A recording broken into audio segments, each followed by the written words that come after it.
Mari kita berdoa. Bapa Surgawi, dalam nama Tuhan Yesus, Kau Allah kami, Kau kekuatan kami. Saat ini hamba mohon kuasa Roh Kudus urapi hamba-Mu untuk menyampaikan kebenaran firman-Mu. Tanpa firman-Mu kami tidak bisa berbuat apa-apa. Hanya melalui firman-Mu kami mampu, kami kuat Tuhan. Oleh sebab itu urapi kami, pakai kami. Turunkanlah hadirat-Mu turun di tengah-tengah kami, agar setiap firman yang disampaikan menjadi kekuatan buat kami, beri pertolongan buat kami, beri penghiburan buat kami, beri kuasa buat kami. Terima kasih. Di dalam nama Tuhan Yesus Kristus kami mengucap syukur. Haleluya. Amin. Puji Tuhan, Shalom. Oleh kasih, anugerah, dan kemurahan Tuhan, pada saat ini kita bisa mendengarkan firman Tuhan, bisa menyampaikan firman Tuhan. Kami yakin kita siap apapun yang terjadi. Firman Tuhan adalah firman yang hidup. Saudara, situasi kondisi yang ada dalam dunia ini, terutama Indonesia, mungkin saudara merasakan dengan adanya virus corona ini, mana gereja banyak ditutup, banyak gereja yang tidak ada ibadah. Tetapi ingat, kita sebagai anak Tuhan, biarpun gereja secara jasmani ditutup, tapi gereja sebenarnya pribadi kita sendiri, diri kita sendiri. Caranya bagaimana supaya kita tetap beribadah? Mari kita belajar tentang bagaimana supaya kita terus ada di dalam Tuhan dan kuat di dalam Tuhan. Dan saat ini firman Tuhan saya beri judul, kuat di dalam Tuhan. Saya ambil dari suratan Efesus pasal 6 ayat yang ke-10. Begini bunyi firman Tuhan. Akhirnya hendaklah kamu kuat di dalam Tuhan, di dalam kekuatan kuasa-Nya. Saudaraku yang saya kasih di dalam Tuhan, suratan Efesus adalah suratan yang ditulis oleh Rasul Paulus pada saat Rasul Paulus ada di dalam penjara.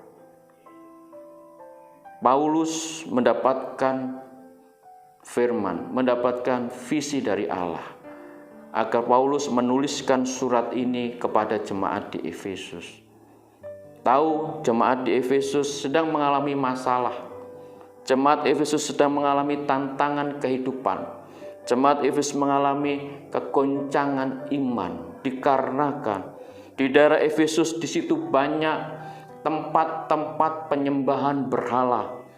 Banyak orang-orang yang mengikut ilmu-ilmu sihir.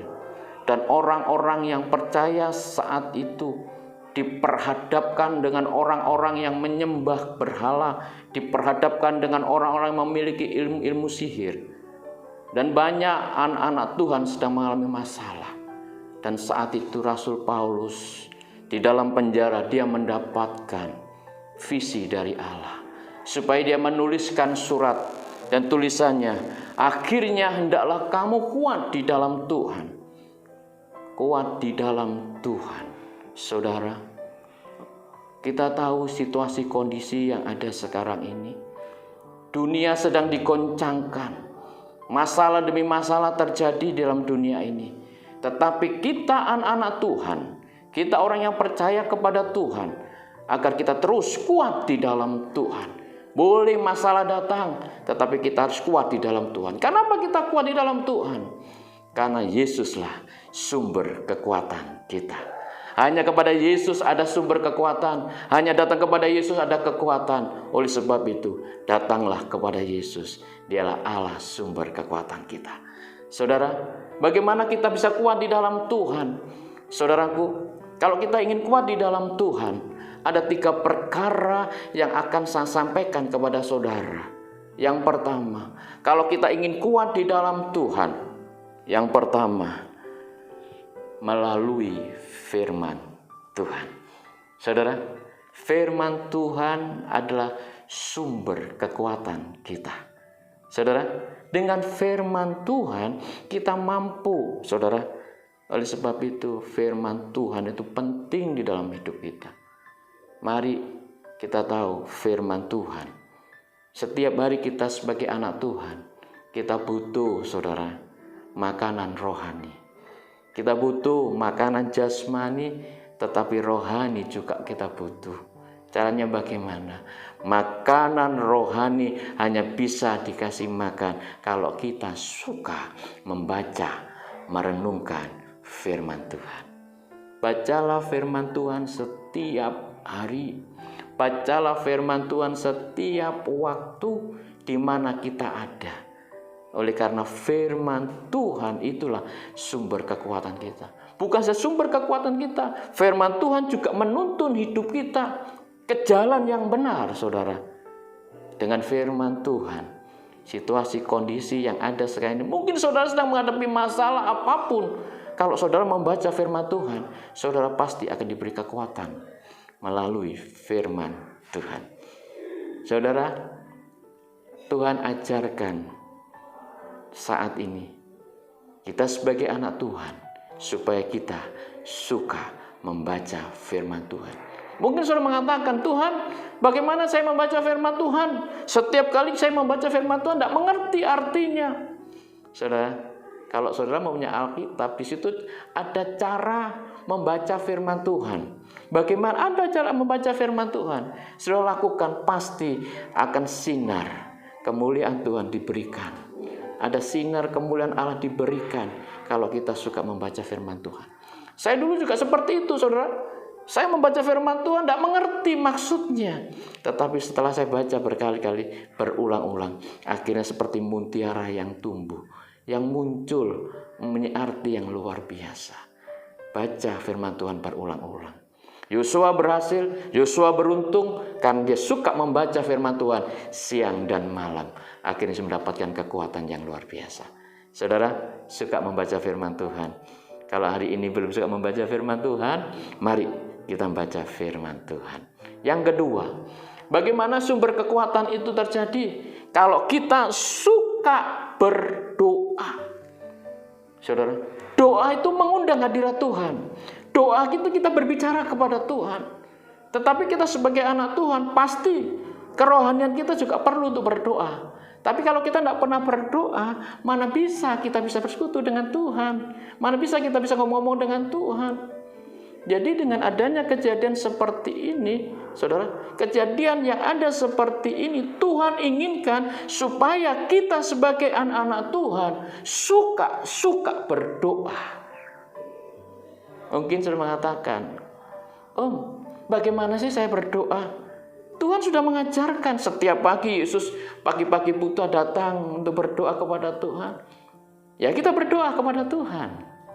Pagi-pagi, oh ya sudah saya melakukan doa pagi. Yuk malam-malam Tuhan mengatakan, ya kita berdoa.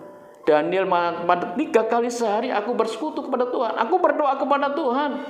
Daud juga mengatakan pada pagi, petang, dan siang aku berdoa kepada Tuhan. 3 kali sehari. Mari kita belajar.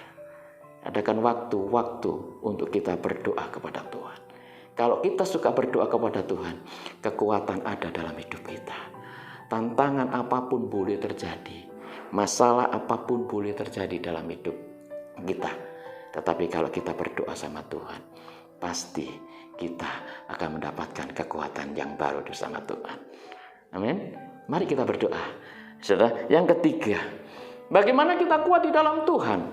Saudara, Tuhan mengajarkan kalau kita kuat, yang pertama melalui firman Tuhan, yang kedua melalui doa, dan yang ketiga kalau kita kuat di dalam Tuhan, dikatakan melalui Roh Kudus.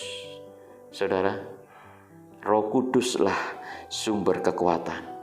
Saudara, memang hidup kita manusia, ada manusia yang lemah, tidak ada daya, tidak ada kekuatan. Dikatakan dalam 2 Korintus 4 ayat yang ke-7, manusia itu manusia yang lemah, saudara. Kalau manusia yang lemah, saudara, kita gampang, saudara, jatuh, kita gampang masuk jurang. Tetapi dengan Roh Kudus, sumber kekuatan, sumber penghiburan, sumber pertolongan itu, kita mampu, saudara. Kita kuat, saudara. Oleh karena Roh Kuduslah, ya, manusia yang lemah ini bisa dikuatkan kalau melalui Roh Kudus. Jadi bagaimana manusia bisa kuat? Roh Kudus itu harus ada dalam hidup kita. Roh Kudus bisa menjamah hidup kita. Saudara, akhir-akhir ini banyak anak-anak Tuhan rindu untuk dijamah dengan Roh Kudus. Banyak anak-anak Tuhan, mulai dari anak-anak kecil sampai dewasa pun, dia rindu untuk dijamah dengan Roh Kudus. Apakah saudara rindu untuk dijamah dengan Roh Kudus? Apakah saudara mau untuk dijamah dengan Roh Kudus? Kalau saudara mau dijamah dengan Roh Kudus, buka hatimu. Yesus mengatakan, aku sedang berdiri di muka pintu dan mengetuk hatimu. Kalau engkau mau dipenuhi dengan Roh Kudus dan dijamah oleh Roh Kudus, bukalah hatimu dengan satu kerinduan. Aku mau dijamah dengan Roh Kudus. Aku rindu dijamah dengan Roh Kudus. Roh Kuduslah sumber kekuatan kita.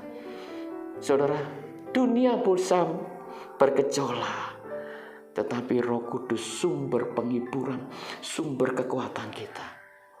Dan saat ini, siapa yang rindu hatinya untuk dijamah dengan Roh Kudus? Siapa yang hatinya rindu untuk merasakan jamahan Tuhan melalui Roh Kudus? Dia ada di tengah-tengah kita. Dia ada di tengah-tengah kita. Tuhan katakan, di mana kita bersekutu dengan Tuhan, di mana kita rindu bertemu dengan Tuhan, minta dijamah dengan Roh Kudus, Roh Allah turun di tengah-tengah kita. Roma mengatakan, Roh Kudus adalah Roh Allah. Roh Kudus adalah Roh Tuhan. Kalau Roh Kudus Roh Tuhan, saya yakin kalau kita rindu dijamah dengan Roh Kudus, buka hatimu. Buka hatimu dan buka hatimu supaya kamu bisa dijamah oleh Tuhan melalui Roh Kudus. Kalau saudara dijamah dengan Tuhan melalui Roh Kudus dan tinggal dalam hidup kita, kita akan mendapat kekuatan yang baru bersama dengan Tuhan. Seperti dikatakan Kisah para 1:8, Roh adalah sumber kekuatan, sumber kekuasaan. Kalau kau sudah dijamah dengan Roh Kudus, kau akan mampu. Dunia bisa bergelora, apapun bisa terjadi. Kalau kita punya Roh Kudus, kita akan kuat bersama dengan Tuhan. Jadi kesimpulan firman Tuhan pada saat ini, Tuhan menginginkan kepada kita, kalau kau ingin kuat dalam situasi, kondisi, masalah apapun yang sedang terjadi, yang pertama, suka membaca dan merenungkan firman Tuhan. Yang kedua, saudara harus mulai hari ini gunakan waktu-waktu saudara untuk berdoa kepada Tuhan. Carilah hadirat Tuhan. Yang ketiga, bukalah hatimu supaya Roh Kudus menjamah kamu. Tuhan memberkati. Mari kita berdoa. Bapa Surgawi, hamba mengucap syukur atas kasih anugerah dan kemurahan Tuhan. Tuhan berikan kepada hamba-Mu 3 perkara agar kami mampu, agar kami kuat, supaya kami suka membaca, merenungkan firman Tuhan, suka berdoa, dan yang ketiga, buka hati biar Roh Kudus turun dan menjamah kami. Terima kasih, meteraikanlah firman-Mu. Kami percaya firman-Mu adalah firman yang hidup. Di dalam nama Tuhan Yesus Kristus, Tuhan memberkati kita semuanya. Haleluya. Amin.